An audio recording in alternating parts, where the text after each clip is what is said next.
Сәлем оқырман, Сәуленің арнасына қош келдің. Арнама тіркеліп, лайк басып, қолдауды ұмытпа. Сәлем оқырман, арнама қош келдің. Ашура күні жақындап қалды. Ораза ұстау міндетті ме? Дәл осы сұрақтарға бірге жауап іздейтін боламыз. Ендеше видеоның соңына дейін тыңдаңыздар. Мұсылмандар үшін айтулы күндердің бірі саналатын Ашура күні де аз қалды. Ашура күні деген не? Құран кәрімде айтылған қасиетті 4 айдың бірі Мұхаррам. Мұхаррам мұсылман жыл санауының алғашқы айы саналады. Қасиетті тыйым салынға деген мағыналарды білдіреді. Алла елшісі Мұхаррамды Алланың айы деп сипаттаған. Осы Мұхаррам айының 10-шы жұлдызы Ашура күні деп аталады. Ашура араб тілінде 10 деген саны білдіретін ашара сөзінен шыққан.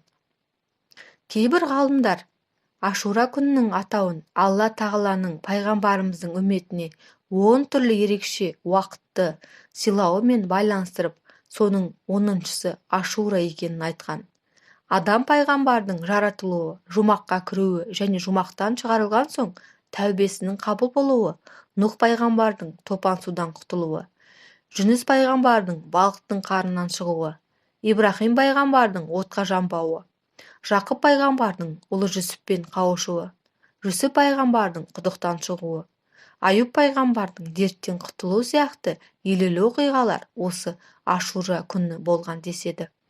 2024 жылы Ашура күні 16 шілде. Ашура күні ораза ұстауға бола ма?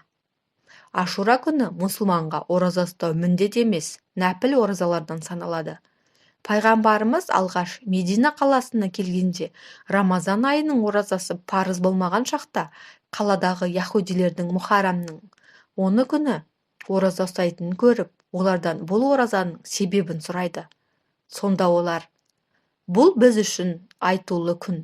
Нақ осы күні Алла тағала Мұса пайғамбар мен қауымын озбыр перғауыннан құтқарған деп жауап береді. Сонда пайғамбар: олай болса, Мұсаға сендерден гөрі мен жақынмын деп мұсылмандарға осы күні ораза тұтуға бұйырады. Бірақ кейінірек Рамазан оразасы парыз етілген соң, қалаған адам тұтсын, қаламаған адам аузын ашсын деп адамның өз еркіне қалдырады. Десе де, бұл күні ораза ұстаған мұсылман үлкен сауапқа ие болады. Әрі ауыз бекіткен жанның өткен жылғы күнәлары кешіріледі. Алла елшісі Рамазан оразасынан кейінгі ең абзал ораза Алланың айы Мұхаррам айында тұтылған ораза деген. Осыған байланысты Ханафи мазхабында Ашура оразасын ұстау сүннет, ал оған алдыңғы 9-шы не кейінгі 11-ші күнді қосып тұту мұстахаб деп пәтуа берілген. Ашура күні тағы қандай амалдар орындалады? Ашура күні пенде бұрынғы жасаған күнәлары, қателіктер үшін Алладан кешірім сұрап тәубе еткені жөн. Адам мен Хауа ана тыйым салынған жемісті жеген соң тәубе етеді.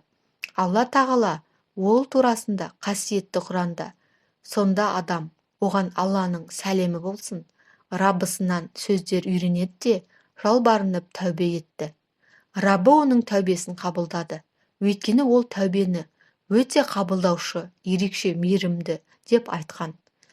Ғалымдарымыз адам пайғамбардың тәубесінің қабыл болған күн осы Ашура күні екенін айтқан. Сонымен қатар бұл күні мұқтаждарға садақа берген абзал. Өйткені Ашура күні берілген садақаның сауабы мол.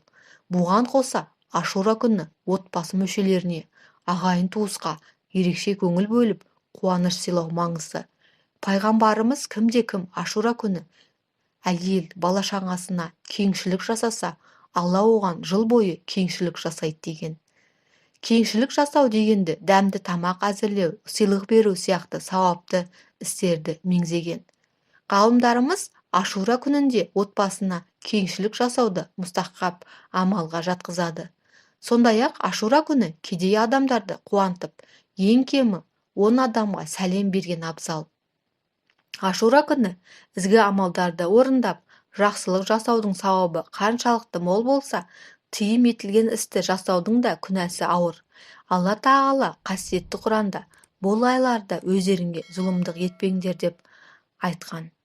Құрметті оқырмандар, сіздермен болған Сәуле, назарларыңызға рахмет. Ұстаған оразаларыңыз қабыл болсын.